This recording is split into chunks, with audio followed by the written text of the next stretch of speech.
Kabupaten Pasuruan menyimpan sebuah permata di lereng Pegunungan Tengger, sebuah tempat di mana awan seringkali sejajar dengan teras rumah warga. Inilah Desa Kedungung, titik tertinggi di wilayah Kecamatan Puspo. Desa ini terletak di ketinggian sekitar 1.500 mdpl dengan suhu udara berkisar antara 15 hingga 20 Celcius.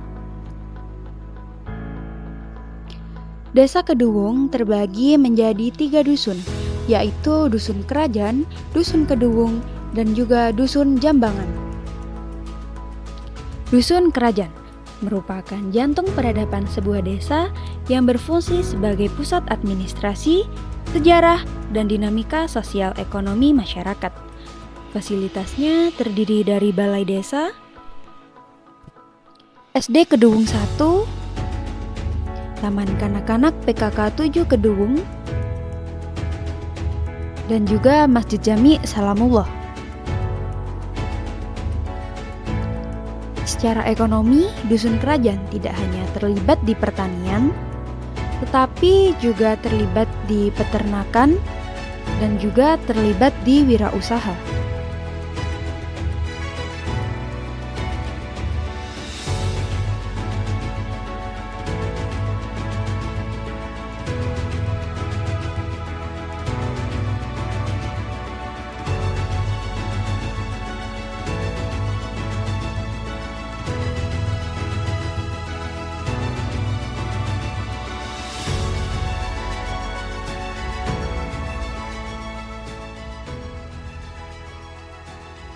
Nama saya Nur Huda, sebagai ketua BPD Desa Kedungung.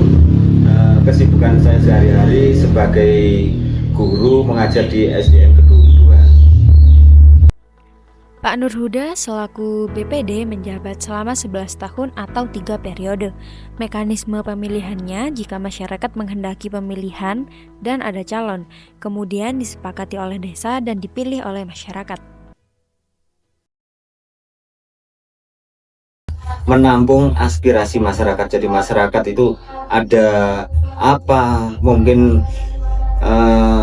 ada keluhan dan sebagainya, itu disampaikan kepada BPD, kemudian BPD disampaikan ke desa, dimusyawarahkan, kemudian bagaimana itu kalau ada permasalahan itu bisa diselesaikan di desa, seperti itu, Mas. Oh, berarti untuk kerjanya sendiri itu seperti ini, Pak, ya, Dewan Perwakilan Rakyat. Iya, jadi menampung aspirasi rakyat lalu disampaikan kepada kepala desanya, Pak. Iya. Oke.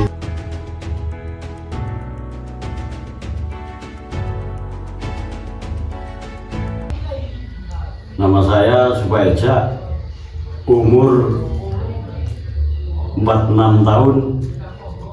Kedudukan saya kepala Dusun Kerajaan Desa Kedungung. Pak Supaeja menerangkan bahwa di Dusun Kerajaan ini terdapat 5 RT. Beliau juga termasuk dalam kelompok peternak. Tugas-tugasnya sebagai kepala dusun itu apa saja, Pak? Tugas dari kepala dusun itu melayani kebutuhan masyarakat dan mengayomi masyarakat semua di dusun. Kalau di Dusun Kerajaan ini, mata pencaharian warga kerajaan itu dari apa saja, Pak? Rata-rata kalau dari Dusun Kerajaan ini petani, dari pertanian, perkebunan, peternakan. Kalau dari pertanian itu yang utama di sini itu jagung.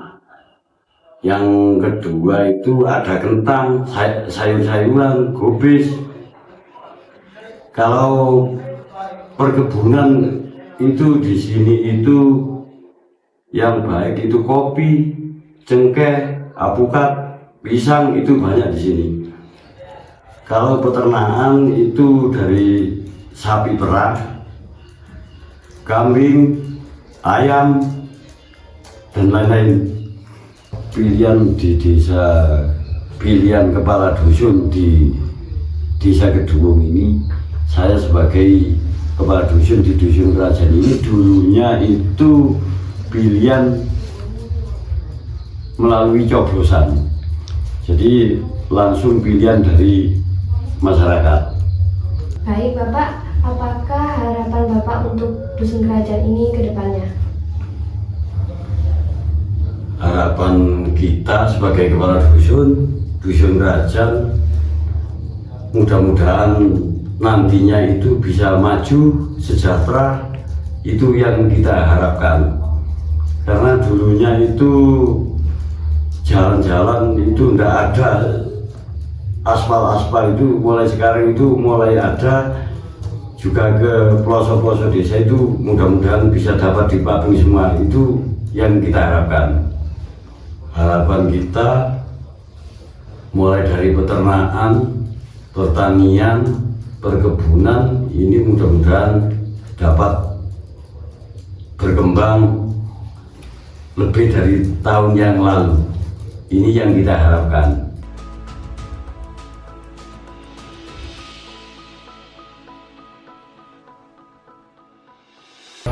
Baik, lanjut ke pertanyaan berikutnya Bapak. Yang pertanyaan ketiga yakni apa saja kegiatan keagamaan yang selama ini sudah terlaksana? Kalau kegiatan keagamaan, Mas, alhamdulillah di sini termasuk aktif, baik dari kegiatan keagamaan, baik dari orang yang sudah dewasa, pemuda, sampai anak-anak itu semua aktif. Kalau yang dewasa, yang sepuh-sepuh itu ada di sini itu jamaah Yasin. Alhamdulillah setiap Jumat, setiap minggu hari pas malam Jumat itu aktif terus. Liburnya ya kayak waktu-waktu hari kayak hari ini itu menjelang Ramadan itu libur. Nanti Lebaran 15 biasanya mulai lagi. Kalau untuk yang laki-laki, kalau yang perempuan juga ada jamaah Yasin itu dilaksanakan pas waktu hari Minggu sore. Kalau untuk pemudanya ada jamaah Banjari. Kalau dulu sebelum saya berhentikan itu ada jamaah rotib juga.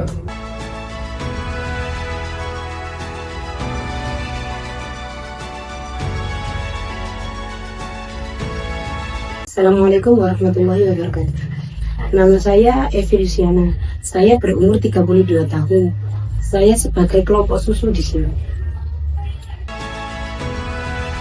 KUD adalah lembaga koperasi yang berada di tingkat desa yang bertujuan untuk meningkatkan kesejahteraan masyarakat desa. KUD berfungsi sebagai tempat masyarakat desa untuk bekerja sama dalam kegiatan ekonomi. Nah, mungkin bisa dijelaskan Ibu mengenai kelompok susu itu apa dan fungsinya sebagai apa? Kelompok susu adalah mitra kerja KUD Sembada Puspo yang berfungsi sebagai penampung susu masyarakat di desa kerajaan ini. Nah Ibu, dengan adanya dampak baik dari adanya kelompok susu itu pasti ada yang memfasilitatori kelompok susu ini. Nah, bagaimana sih cara kerja KUD sebagai fasilitator masyarakat dusun kerajaan dalam segi perkembangan perekonomian masyarakat? Memfasilitasi sapi Mbak di sini. Itu sapinya itu dari KUD. Terus anaknya dibagi. Gitu Mbak. Susunya diambil sendiri sama orang yang difasilitasi tadi gitu. Terus untuk pengumpulan susu itu bagaimana? Ada jamnya atau? Ada Mbak. Jam 5.30 kalau pagi. Kalau sore jam 3.20. Terus untuk setoran dari kelompok susu ke KUD-nya itu jam berapa? Jam 9 pagi setornya. Cuma satu kali setor.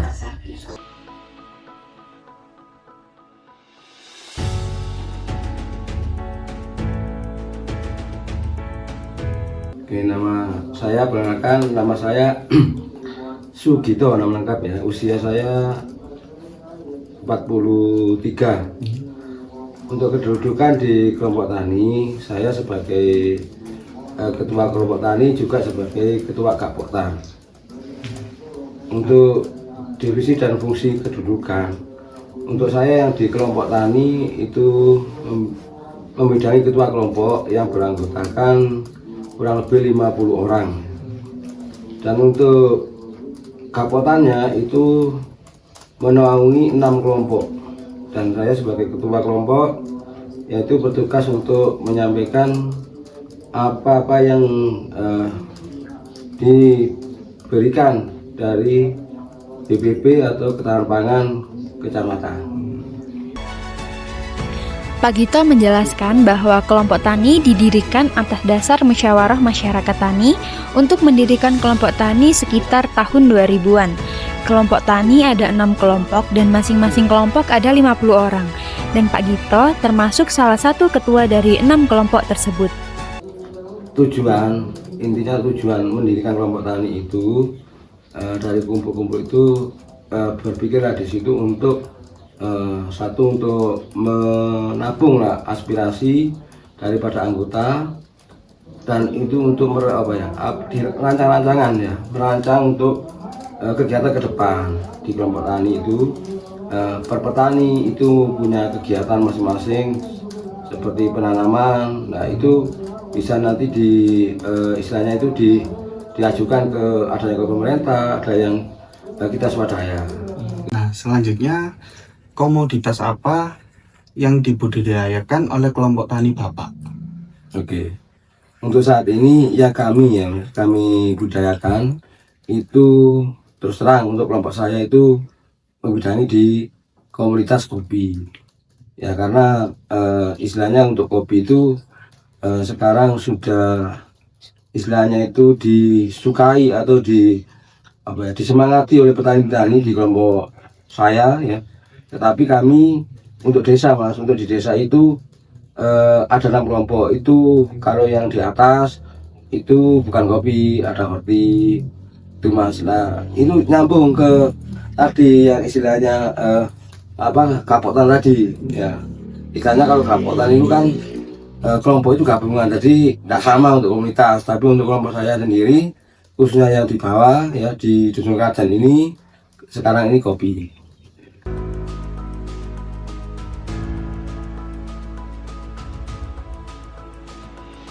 Nama saya Siti Solani Nur Amalia, biasa dipanggil Lani. Usia saya 25 tahun. Kedudukan saya sebagai Sekretaris TPPKK Desa Keduung. Kepanjangan PKK adalah Pemberdayaan dan Kesejahteraan Keluarga. PKK merupakan organisasi kemasyarakatan yang bertujuan untuk memberdayakan keluarga agar lebih sejahtera, terutama melalui peran ibu-ibu dalam kehidupan rumah tangga dan juga masyarakat. Apa saja jenis usaha mikro yang saat ini paling banyak ditekuni oleh ibu-ibu PKK di desa ini? Kalau di sini mayoritas ibu-ibu sebagai pengrajin tusuk sempol, tusuk sate, dan juga sebagai pelaku UMKM jajanan rumahan, Mbak. Kalau untuk kerajinan tangannya, Bu, mungkin bisa dijelaskan? Oh, kalau kerajinan tangan di sini kita membuat sesuai pesanan saja. Itu pontang atau keranjang yang biasa untuk dibuat mengangkut sayuran yang ada di sini untuk dibawa ke pengepul. Terus di sini juga ada kerajinan tangan yang biasanya dibuat kalau pas ada pesanan aja, namanya itu pontang atau keranjang tempat kita mengumpulkan atau membawa sayuran untuk dibawa ke pengepul. Produk apa yang menurut Ibu menjadi ciri khas atau ikon dari Dusun Kerajaan yang paling berpotensi untuk dikembangkan lebih luas?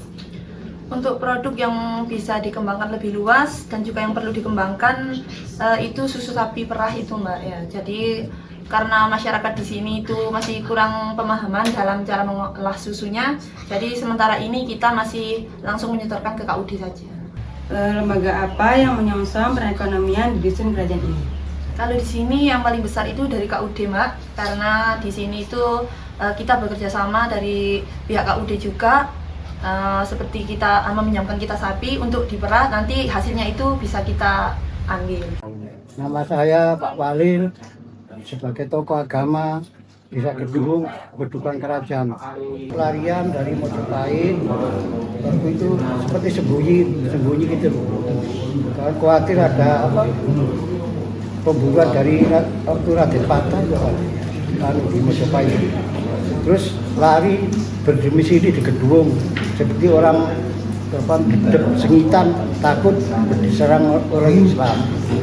Langsung setelah itu sebagian karena takut diserang oleh orang Islam lari kembali bagian itu. Jadi mana yang lebih dulu, agama Islam atau agama Hindu yang masuk di desa Kedung? Kalau di Kedungnya itu Hindu yang dulu, kalau sebelah di kerajaan ini Islam. Bagaimana cara warga desa Kedung menjaga toleransi beragama antara agama Islam dan agama Hindu? Jadi toleransinya itu baik, tidak ada perselisihan, jadi sama-sama bersatu gitu, tidak ada kan gesekan gitu, tidak ada. Jadi rukun semua, jadi kerjasama. Kehidupan kerajaan. Menurut beliau, sejarah Desa Kedung berawal dari masa pelarian masyarakat dari Kerajaan Majapahit. Pada saat itu, banyak orang yang melarikan diri ke berbagai daerah untuk mencari tempat yang aman. Setelah berkelana jauh, mereka merasa menyesal dan akhirnya menetap di suatu tempat yang kemudian dikenal sebagai Kedung. Sebagian dari para pelarian tersebut juga ada yang melanjutkan perjalanan hingga ke Bali. Sedangkan dusun kerajaan sendiri berasal dari masyarakat Kedung yang ingin mencari pekerjaan yang lebih cepat menghasilkan. Mereka turun ke daerah yang lebih rendah untuk menanam jagung karena masa panennya lebih cepat, sekitar 5 bulan, sedangkan di daerah atas bisa sampai 1 tahun. Awalnya mereka hanya membuat pondok-pondok sementara untuk bertani, tetapi lama-kelamaan pondok tersebut menjadi tempat tinggal tetap dan berkembang menjadi permukiman warga. Masuknya agama Islam di daerah ini juga berkaitan dengan para pendatang, termasuk pelarian dari masa Majapahit. Sebelumnya, masyarakat asli banyak yang beragama Hindu. Islam mulai berkembang melalui kegiatan perdagangan. Pada masa awal, semangat keislaman masyarakat cukup tinggi, sehingga mereka langsung membangun musola. Namun karena pemahaman agama pada waktu itu masih terbatas, beberapa musola akhirnya tidak terawat dan rusak. Dalam bidang ekonomi, masyarakat dahulu sebagian besar bekerja sebagai petani dan peternak. Karena kondisi ekonomi yang terbatas, muncul ide untuk menjual susu hasil peternakan ke KUD di Kecamatan Puspo. Pada awalnya, masyarakat harus mengantar sendiri susu dengan jumlah setoran sekitar 20 liter. Seiring perkembangan waktu, sekarang sudah ada pengepul susu di setiap daerah yang kemudian mengirimkan susu ke KUD Puspo, sehingga masyarakat tidak perlu mengantarnya sendiri. Bergerak lebih jauh, kita memasuki Dusun Kedung, nama yang menjadi identitas bagi seluruh dusun di sini.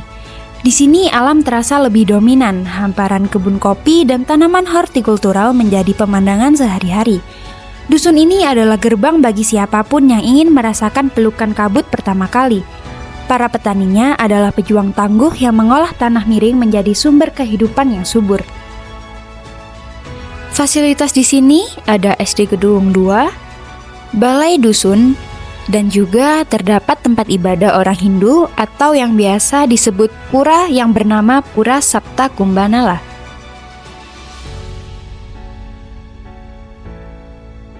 Di tengah keindahan alam dan keberagaman budaya, tersimpan tradisi suci yang terus dijaga lintas generasi hingga saat ini. Dalam tradisi Hindu Tengger, melasti merupakan upacara pengambilan tirta suci di sumber air yang dianggap paling tua di desa. Dengan penuh hikmat, arak-arakan menuju sumber kehidupan yang disebut Banyu Tuwek atau yang dikenal sebagai sumber agung. Air dipercaya sebagai sumber kehidupan yang memiliki kekuatan untuk membersihkan segala kotoran, termasuk energi negatif dalam diri manusia dan alam semesta. Air suci diambil sebagai simbol penyucian, mengalirkan harapan, dan kesucian bagi seluruh umat. Puncaknya yaitu Piodalan, peringatan hari berdirinya atau kelahiran kembali pura yang dilaksanakan setiap tahun pada bulan Kesanga. Piodalan digelar sebagai wujud syukur dan bakti. Tradisi ini bukan sekedar ritual, tetapi juga pengikat kebersamaan dan keharmonisan masyarakat. Dalam setiap doa dan langkah, tradisi ini terus hidup, menjaga harmoni dalam keberagaman. Assalamualaikum warahmatullahi wabarakatuh. Waalaikumsalam warahmatullahi wabarakatuh. Om Swastiastu, Hong Ulun Basuki Langgeng. Om Swastiastu, Om Ulun Basuki Langgeng. Perkenalkan, nama saya Zumratul Laila Azam sebagai pewawancara dari salah satu tokoh di Desa Kedung. Saya dari Universitas Islam Malang. Dan di sini saya bersama Bapak di salah satu Desa Kedung ini, tokoh agama. Untuk selanjutnya mungkin Bapak bisa perkenalan untuk namanya Bapak siapa? Bapak Markasan. Bapak Markasan. Ya. Usianya 54 tahun. Iya. Beliau merupakan pelaksana adat atau yang disebut sebagai sanggar. Beliau juga menjadi tokoh agama di Desa Kedung ini selama 20 tahun. Sejak umur 34 tahun, beliau sudah menjadi tokoh agama di Dusun Kedung ini. Oke Bapak, untuk selanjutnya mungkin bisa dijelaskan tugas dari Bapak Sanggar sendiri di Desa Kedung ini bagaimana? Tugasnya itu apa? Tugasnya? Iya. Ya. Begitu ya? Ya, tugasnya yang Pertama, saya pelaksanaan adat orang selamatan. Iya. Kedua, pelaksanaan adat selamatan desa. Oh, iya. Ketiga, pelaksanaan bila ada orang yang bayi.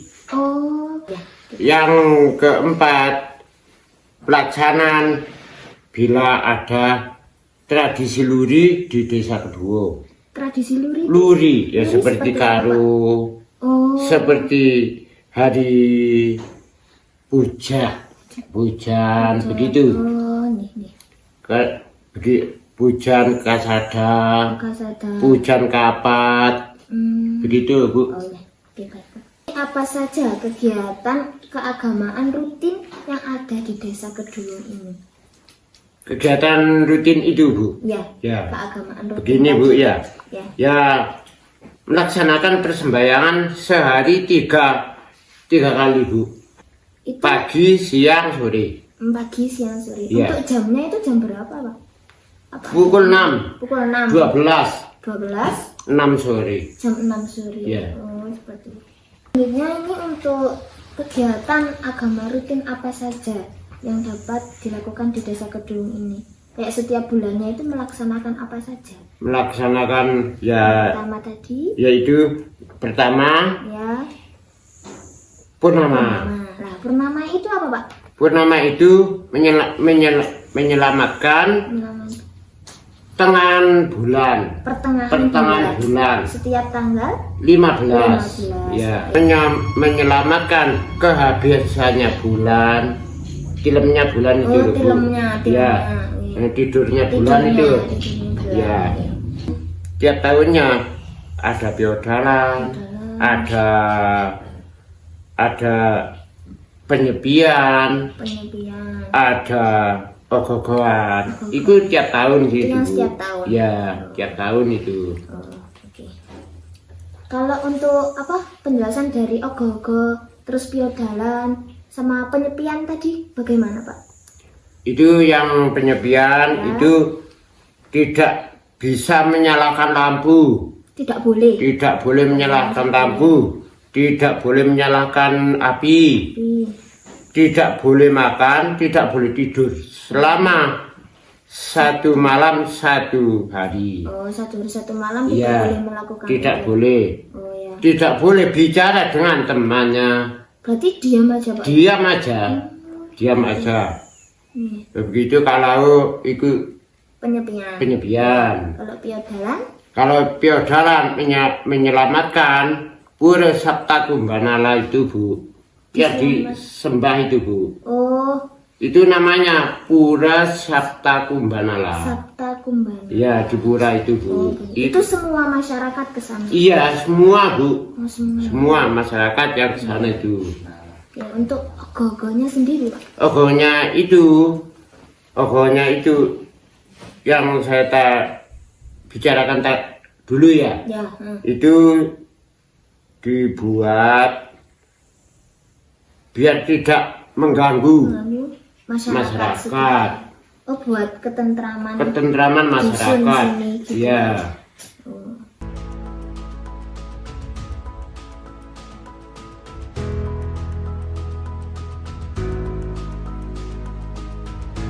Assalamualaikum warahmatullahi wabarakatuh. Waalaikumsalam.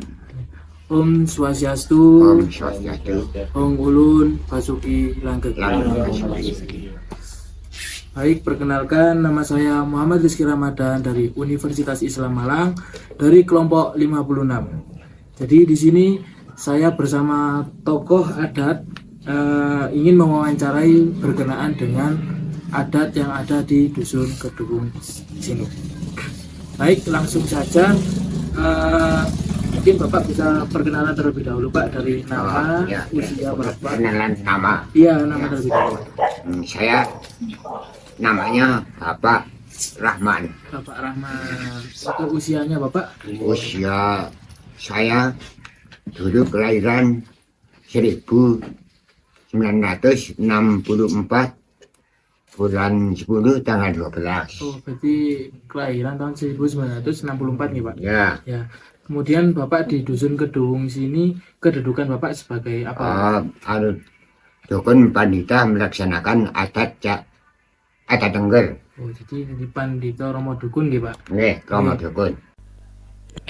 Beliau ini sebagai dukun pandita pelaksanaan adat Tengger dan juga melaksanakan adat di Gunung Bromo. Beliau menjadi Pandita Romo Dukun sejak tahun 1998 hingga saat ini. Sejak kapan Bapak menjadi Pandita Romo Dukun di Dusun Kedung atas? Sejak, ya itu tadi, tahun 1998. Ya, 1998 ya, Pak. Sampai sekarang ya Pak? Sampai sekarang. Sama ini Pak, apakah ada masa berhenti sebagai Pandita Romo Dukun? Tidak ada. Oh, enggak. Kalau belum ada penerusnya tidak boleh berhenti. Oh, kalau belum ada penerusnya nggak boleh berhenti Pak ya? Penerusnya harus keturunannya maupun anak. Kalau bisa menyambung melaksanakan pekerjaan. Jadi harus anak turun. Iya, anak turun. Iya. Bagaimana sistem pemilihan Pandita Romo Dukun di Dusun Kedung? Tidak ada pemilihan. Ya, kalau menjadi dukun harus melaksanakan pengukuhan dukun ada di Gunung Bromo di Poten pada waktu yang kesada. Oh. Pengukuhan dukun Jadi pada waktu kasada pengukuhan mendapat persetujuan kepala dukun, mendapat persetujuan warga masyarakat. Nah, itu bisa jadi menjadi dukun. Persetujuannya itu dari masyarakat Desa Kedung sendiri Pak ya? Iya. Oh ya. Apakah ada ketentuan yang harus dipenuhi sebelum Bapak menjadi Pandita Romo Dukun? Oh ya, yang dipenuhi harus bisa japa mantra, harus bisa menulis, harus bisa membaca. Apakah dalam bertugas sebagai Pandita Romo Dukun Bapak ada yang membantu ataupun ada yang membantu Bapak dalam menjalankan tugas itu, apakah ada? Oh, itu Pak Sanggar itu yang membantu. Pak Sanggar. Apakah di Tengger-Tengger yang lain ada? Ada. Ada. Ada yang menghadapi sendiri-sendiri. Seumpama di Kedung ada dukun pandita, di Sayang ada, di Wonogiri ada. Tetapi cuma hanya satu yang diwajibkan itu. Lainnya wakilnya. Oh, lainnya wakil. Bawahnya. Kayak upacara adat gitu Pak. Apakah harus menunggu dari desa yang tertua dulu untuk memulai? Oh, kalau di Tosari itu kalau mulai melaksanakan upacara sodoran menunggu Romo Dukun dari sini yang membuka. Oh, jadi di Kedung sini tertua Pak ya? Dituakan. Ini yang tertua. Bagaimana cara Bapak selaku Pandita Romo Dukun dalam menjaga nilai-nilai adat di Dusun Kedung? Oh, cara nilai adat. Ya, cara kalau desa ada yang tidak cocok, ada yang warga masyarakat yang rupanya itu rekat ya Pak Sanggar. Harus diberontak supaya melaksanakan selamatan bersih desa. Bersih desa. Apakah adat yang ada di Kedung sini dapat berpengaruh kepada masyarakat? Iya, tidak boleh dipengaruhi pokoknya. Oh, nggak boleh dipengaruhi. Jadi murni dari adat sini buat masyarakat sini Pak. Jangan ada yang sampai yang mempengaruhi. Oh gitu. Apakah Bapak sebagai Pandito Romo Dukun ada tantangan dalam menjadi Pandito Romo Dukun? Tidak ada. Oh tidak ada. Tidak ada. Jadi nasional. Oh, jadi lancar Pak ya? Lancar nasional. Oh, iya. Tidak ada musuhnya. Tidak ada musuhnya. Apakah ada upacara yang khas di Kedung? Mungkin kan di Bali juga ada Hindu. Nah itu apakah ada acara yang khas di Tengger sini Pak? Cara di sini melaksanakan adat Tengger, Jawa Tengger. Oh adat Jawa Tengger. Melaksanakan adat Jawa Tengger. Berbeda sedikit daripada Bali. Yang di Bali. Menurut Bapak sebagai Pandito Romo Dukun, apakah ada perbedaan Hindu di Bali sama Hindu di Tengger, Pak? Ada sedikit. Ada. Perbedaannya di mananya, Pak? Perbedaan di Bali tidak ada pujan, tidak ada yatnya sada, tidak ada yatnya karu. Khusus kandungan kuningan kanggo besi saripati Siwalatri Nyepi di Bali. Di sini itu ya ada, tapi ada tambahnya pujan, melaksanakan yatnya sada, melaksanakan yatnya karu. Apa harapan Bapak sebagai Pandito Romo Dukun terhadap masyarakat suku Tengger di Dusun Kedung? Harapan, mungkin ada harapan masyarakatnya. Kira-kira masyarakat menjadi baik, menjadi selamat, tidak ada halangan apapun.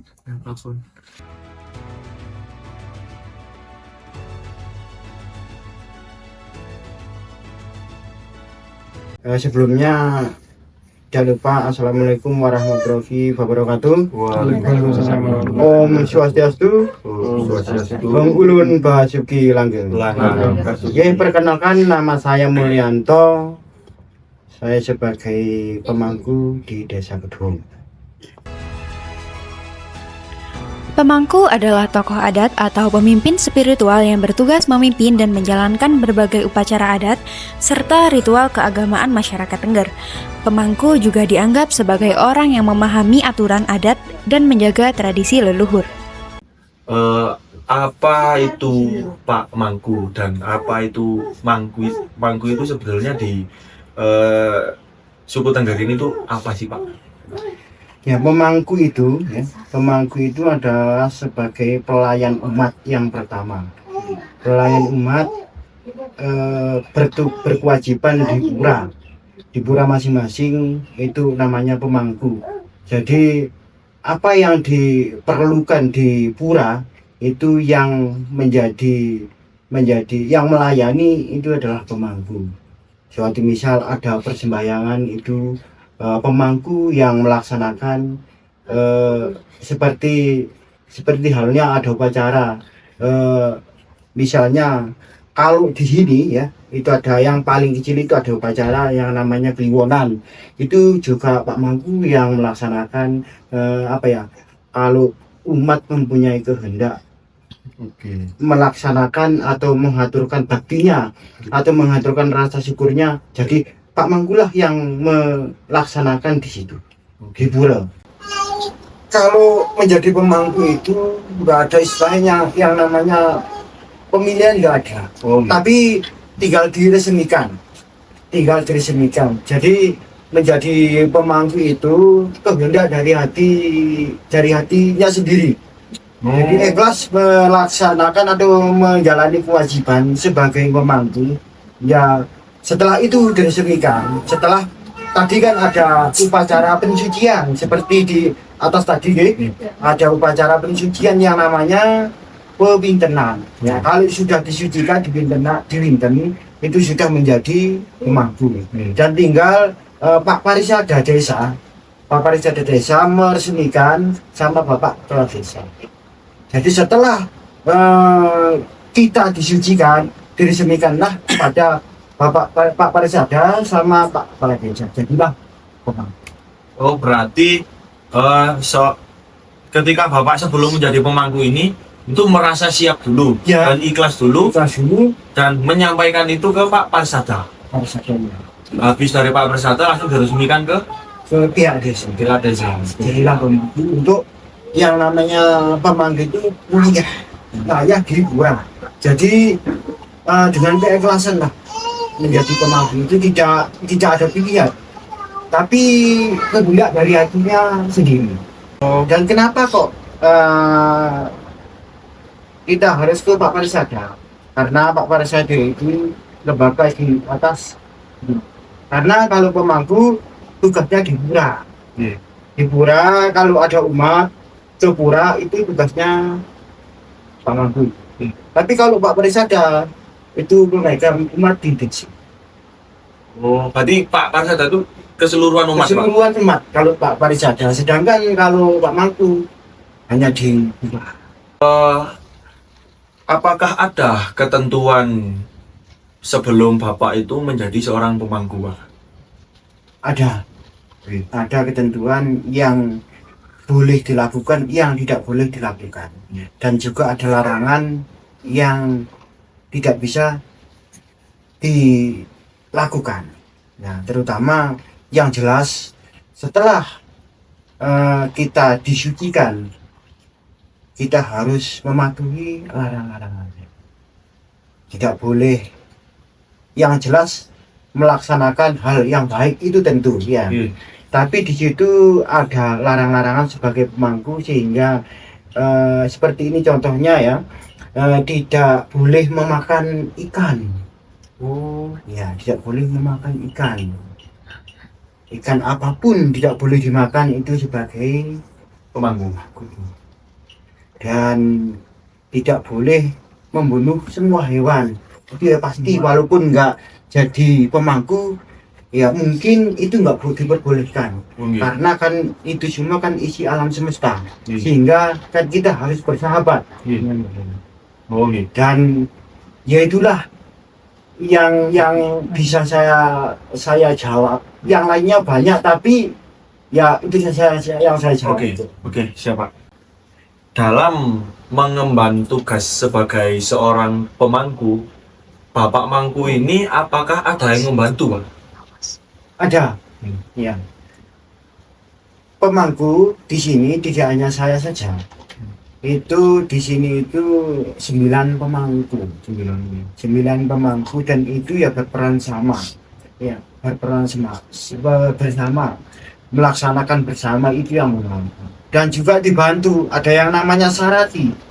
Sarati itu istri dari pemangku, itu namanya Sarati, itu yang membantu. Misalnya akan melaksanakan suatu upacara, membuat sarana prasarana yang akan dibuat untuk upacara, ya itulah yang membantu Sarati dan juga pemangku yang lain.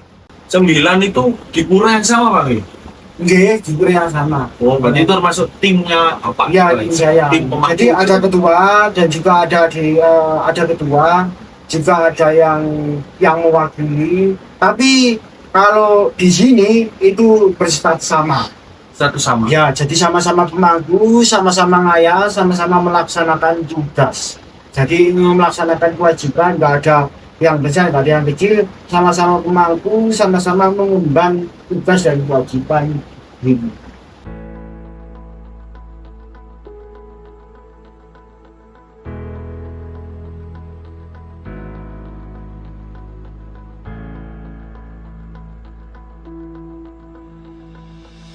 Pemulun Basuki Langgeng. Perkenalkan, nama saya Anton, penyuluh agama Hindu pada kantor Kementerian Agama Kabupaten Pasuruan, umur 39. Kedudukan saya sebagai penyuluh agama Hindu Kabupaten Pasuruan. Beliau sudah menjabat sebagai penyuluh agama dari tahun 2015. Namun saat itu beliau masih menjabat sebagai penyuluh agama honorer. Lalu pada tahun 2023 beliau diangkat menjadi penyuluh agama Hindu. Oke, baik Pak. Untuk pertanyaan selanjutnya itu, apakah ada perbedaan agama Hindu dari Tengger sini dan agama Hindu di Bali, Pak? Perbedaan pelaksanaan ya. Ya, jadi ada Jadi setiap daerah itu Hindu itu memiliki perbedaan-perbedaan. Jadi tidak sama. Tapi tujuannya sama gitu. Tujuannya sama, hanya saja dibungkus oleh adat istiadatnya yang berbeda-beda. Seperti contoh kalau di Bali umat Hindu itu melaksanakan upacaranya ya itu menggunakan daun kelapa ya atau janur. Sedangkan kalau di Hindu Tengger itu yang dipergunakannya adalah daun pisang. Nah, itu sudah salah satu perbedaan, tetapi makna dan tujuannya itu sama. Di dalam upacara atau banten yang dipergunakan itu memiliki kesamaan makna, tapi bentuknya berbeda seperti itu. Salah satu contoh lagi seperti pakaian. Mungkin kalau pakaian umat Hindu Tengger ya kayak seperti saya ini pakai udeng yang kayak gini. Nah, kalau udeng yang kayak di Bali itu beda. Nah, itu salah satu contoh perbedaan. Itu. Kalau ajarannya sama, cuman hanya bentuk-bentuknya saja yang Seperti itu ya Pak. Untuk selanjutnya apakah ada kegiatan khusus Pak untuk anak-anak, ibu-ibu, bapak-bapak dan remaja gitu Pak? Iya. Untuk kegiatan anak-anak itu ada. Nah, jadi untuk kegiatan anak-anak selain belajar di sekolah itu ada yang namanya pasraman. Nah, pasraman itu belajar agama. Jadi sore-sore itu anak-anak ngumpul terus belajar tentang agama Hindu. Itu untuk anak-anak. Nah, kemudian di pemuda Hindu di Desa Kedung ini juga ada anak-anak belajar tentang gamelan Bali Ganjur. Nah, itu di pura. Biasanya dilaksanakan di sore hari sebelum sembahyang. Kemudian yang ibu-ibu itu namanya WHDI. WHDI itu Wanita Hindu Dharma Indonesia. Itu juga melaksanakan kegiatan seperti ngumpul di rumah secara bergantian juga. Kemudian bapak-bapaknya juga ngumpul di rumah secara bergantian juga untuk saling bertukar pikiran, saling musyawarah untuk kegiatan-kegiatan keagamaan yang ada. Selanjutnya yaitu apakah kegiatan keagamaan di desa ini bisa menjadi identitas atau ciri khas dari desa ini?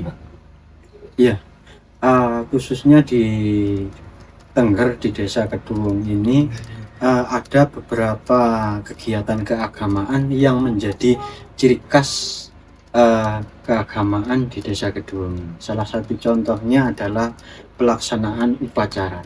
Nah, pelaksanaan upacara adat istiadat keagamaan yang ada di Desa Kedung.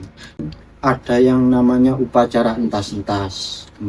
Ada yang melaksanakan upacara Jumat Legi. Kemudian ada upacara Hari Raya Karo. Ada upacara Yatnya Kasada. Terus ada yang namanya upacara Mayu Desa. Nah, ada lima acara ini, 5 upacara adat keagamaan di Desa Kedung yang menjadi ciri khas oleh masyarakat Kedung itu sendiri.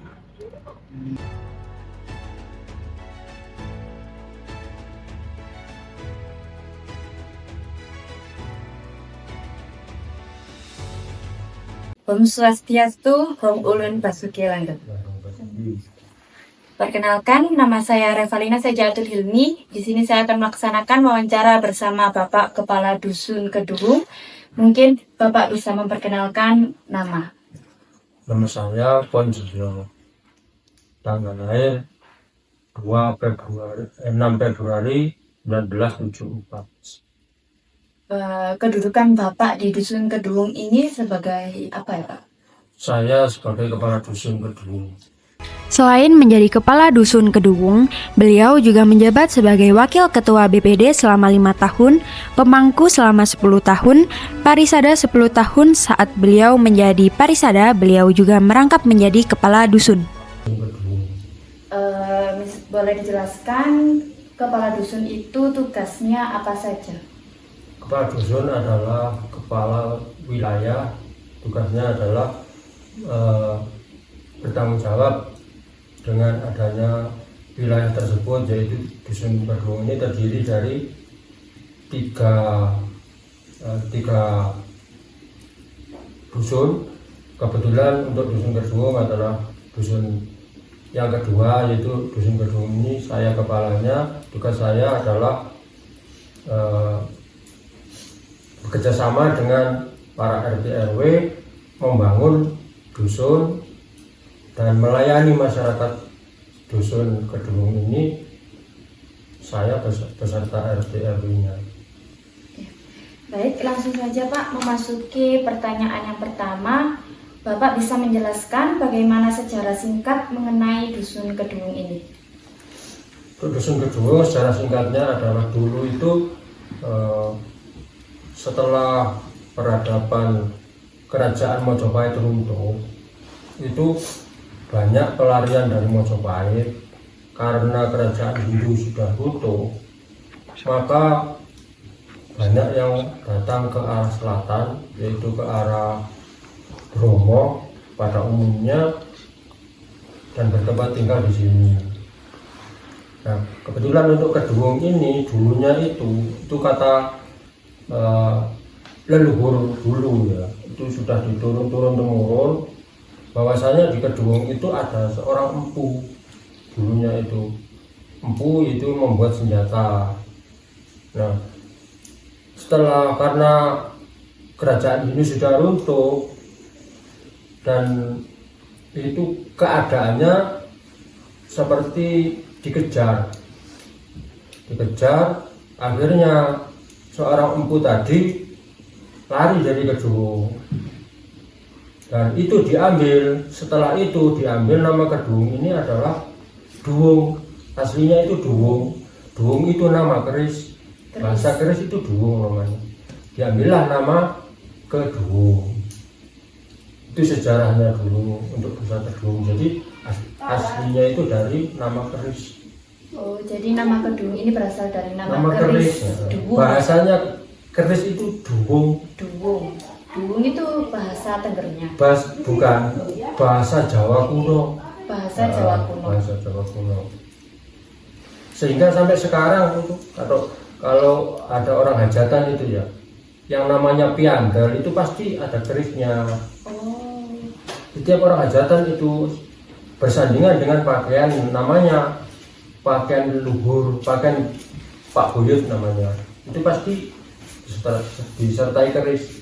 Sampai sekarang. Sampai sekarang ya Pak? Iya. Setiap acara ada keris. Ada acara adat itu pasti ada pakaian ya.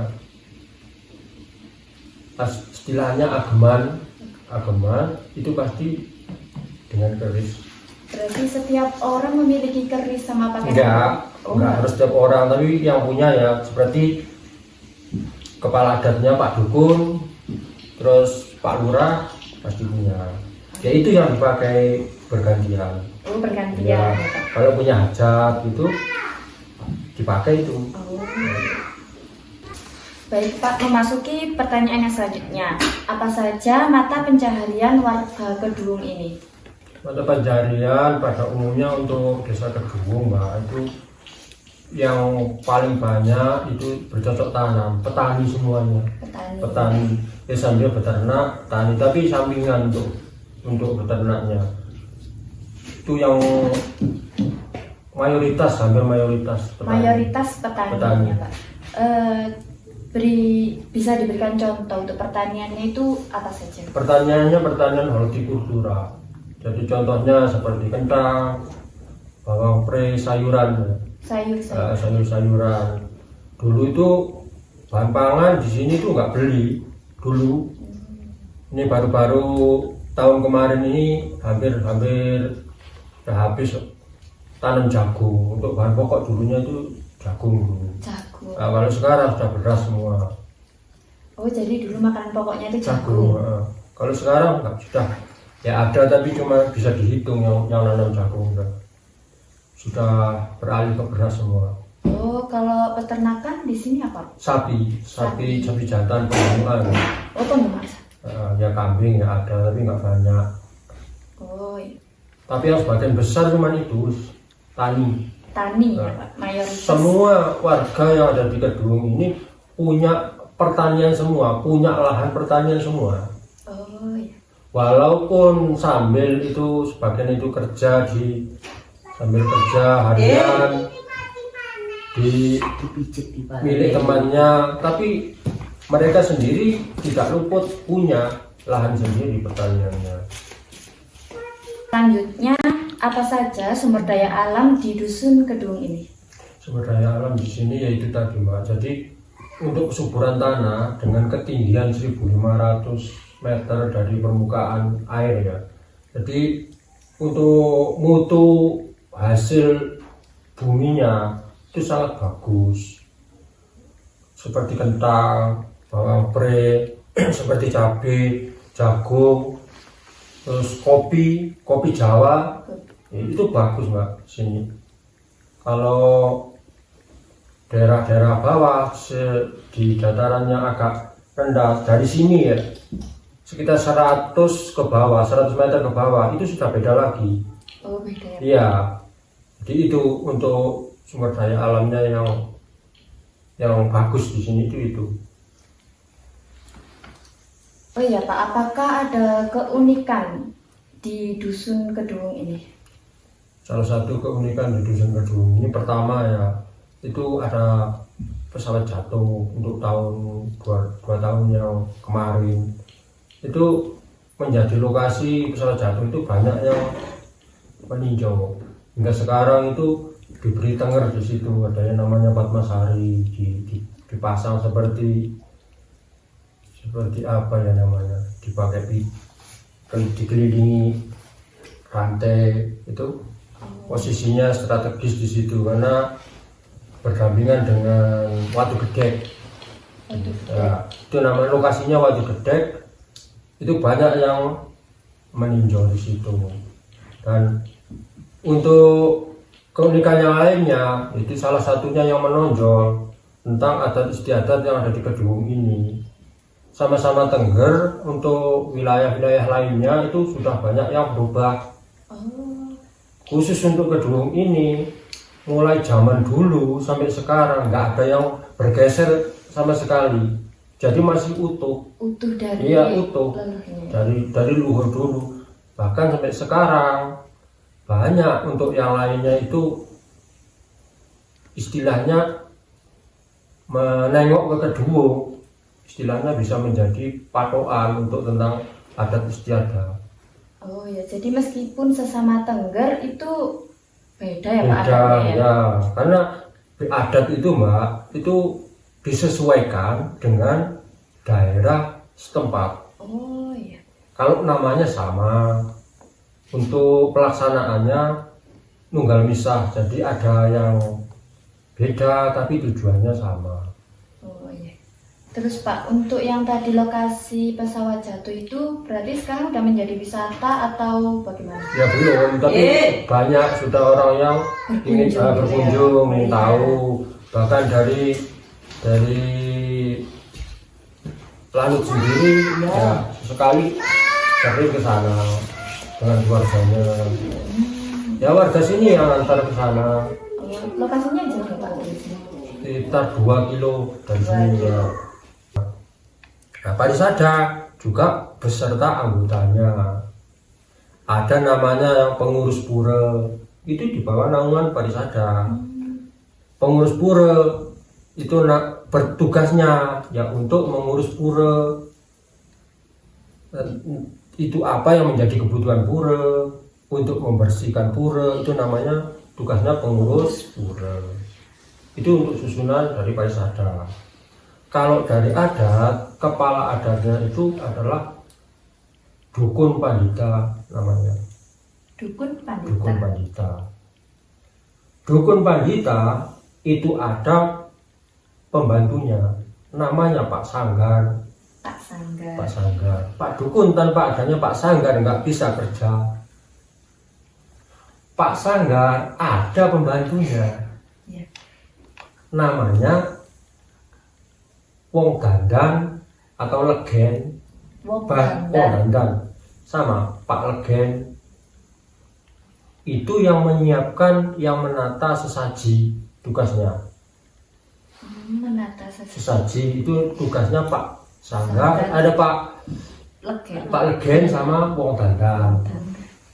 Nah, untuk mempersiapkan alat sesaji ada namanya Pak Sepuh, kasepuan namanya. Itu yang mencarikan alat sesaji. Yang menata Pak Legen tadi ya. Oh, jadi ada tugasnya. Nah, ada tugasnya masing-masing itu ya. Setelah ditata, Pak Dukun yang mengaturkan upacaranya. Jadi tugasnya Pak Dukun itu mengaturkan upacara setelah disiapkan. Setelah disiapkan oleh Kasepuh tadi sama Legen. Nah, Pak Sanggar adalah, kalau bahasa kita bisa disebut protokol. Jadi setiap upacara yang akan dikerjakan, baik yang setelah dikerjakan itu sebagai penerjemah, namanya mekakat, bahasanya orang Tengger. Oh, mekakat. Kalau bahasa Indonesianya namanya itu penerjemah. Itu susunannya. Di bawahnya Pak Dukun ada siapa? Pak Sanggar tadi. Pak Sanggar. Pak Sanggar. Bisa dikatakan itu wakilnya Pak Dukun, Pak Sanggar itu. Oh, sebagai wakilnya Pak Dukun.